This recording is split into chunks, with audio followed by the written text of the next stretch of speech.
Morning students, today we start our PT1 assessment paper part 2 class 7th subject science. In this video we study about PT1 assessment paper. आप इसमें पढ़ेंगे कि जो आपकी PT1 assessment paper है उसका basis कैसे होगा, आपको किस टाइप से रिवाइज करना है, कैसे क्वेश्चंस हैं जो आप याद कर सकते हैं, MCQ type question. So let's start with multiple choice question.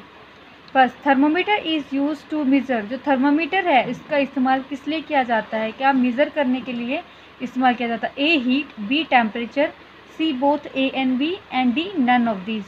तो students usually thermometer use to measure temperature. जो तापमान होता है, चाहे रूम टेम्परेचर हो, आपका बॉडी टेम्परेचर हो, उसको मेज़र करने के लिए किसका इस्तेमाल किया जा रहा है, थर्मोमीटर का. तो आंसर होगा आपका temperature. Next, sea breeze and land breeze show effect during. जो sea breeze and land breeze effect show करती है, कब शो करती है, जैसे कन्वेक्शन के दौरान, कंडक्शन, रेडिएशन, या फिर डी ऑल ऑफ दिस.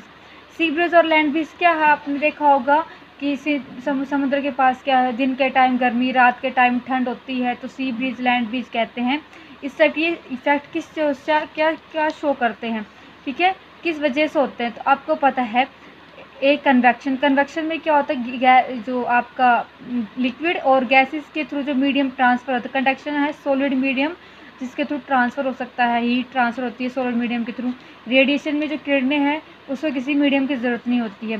तो आपका कन्वेक्शन में लिक्विड और गैसेस, आपको पता है सी क्या है, लिक्विड पानी है, और ब्रीज एयर जो आपकी हवा है वो गैसेस है. तो इसका क्या होगा, कन्वेक्शन होगा, कि कन्वेक्शन प्रोसेस के थ्रू जो सी ब्रीज और लैंड ब्रीज अपना इफेक्ट शो करते हैं. थर्ड है, which country is largest producer of silk. जो सिल्क होता है, जो आपकी सिल्क वो इंसेक्ट से हम लेते हैं सिल्क, उसकी सबसे लार्जेस्ट प्रोड्यूसर कौन सी कंट्री होती है.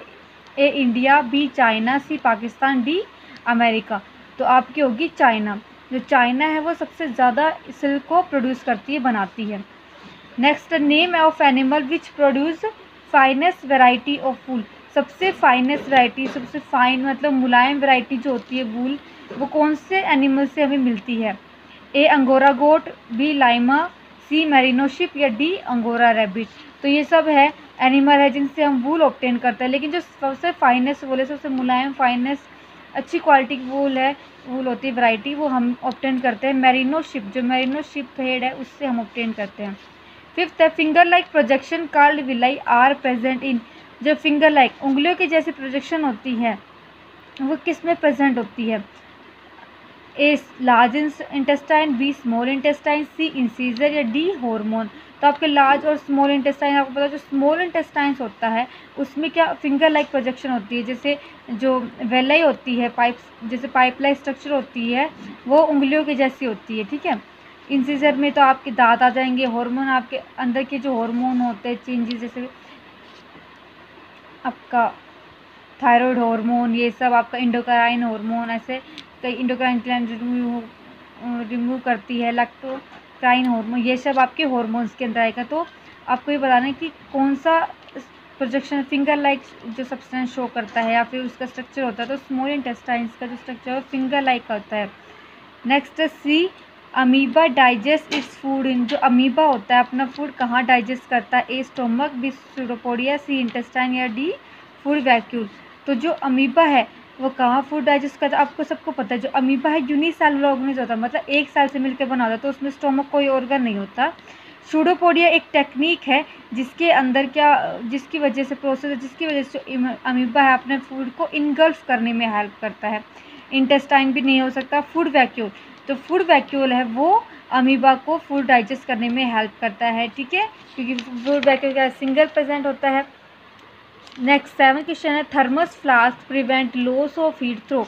जो थर्मस फ्लास्क है वो हीट, जो अंदर की जो हीट होती है, जैसे कोई भी थर्मस फ्लास्क के अंदर लिक्विड डालते हैं, हॉट गर्म चाय, गर्म पानी, ठंडा पानी डालते हैं, तो उसकी हीट लॉस क्यों नहीं होती, किस वजह से.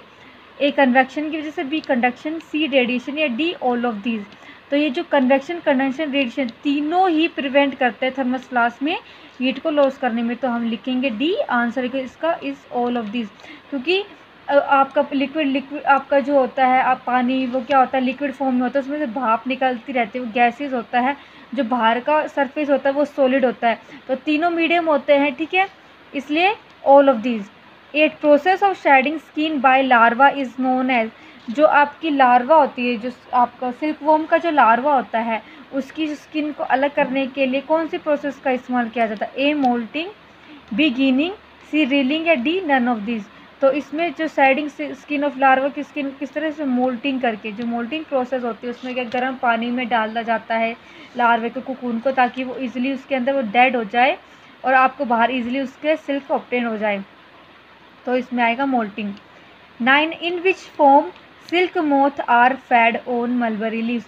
अब ये जो सिल्क वॉर्म होती है वो कौन सी पत्तियों पे, मलबरी लीव्स पे है वो फीड करती है, लेकिन कौन सी स्टेज होती है जिस स्टेज पे वो उन मलबरी लीव्स है, प्लांट की मलबरी लीव्स है, उसको ईट खाते हैं? A larva form, B adult form, C cocoon form या डी एग फॉर्म। तो आंसर होगा स्टूडेंट्स एग फॉर्म। जो एग फॉर्म होती है सिल्क वॉर्म की वो मलबरी लीव्स को खाती है। ठीक है, नेक्स्ट है बाइल ब्रेक्स डाउन। जो बाइल प्रेजेंट होता है आपका वो किस में ब्रेक डाउन होता है? ठीक है, शुगर में, ग्लूकोज में, प्रोटीन में, नन ऑफ दीज या किसी और में। ठीक है, तो बाइल किस में ब्रेक डाउन होगा? बाइल आपका हमेशा फैटी एसिड में ब्रेक डाउन होता है। तो इसमें इन आपका जो ऑप्शन दिए गए उनमें फैटी एसिड कहीं नहीं है, तो आपका आंसर होगा नन ऑफ दिस। ठीक है, thank you students for listening.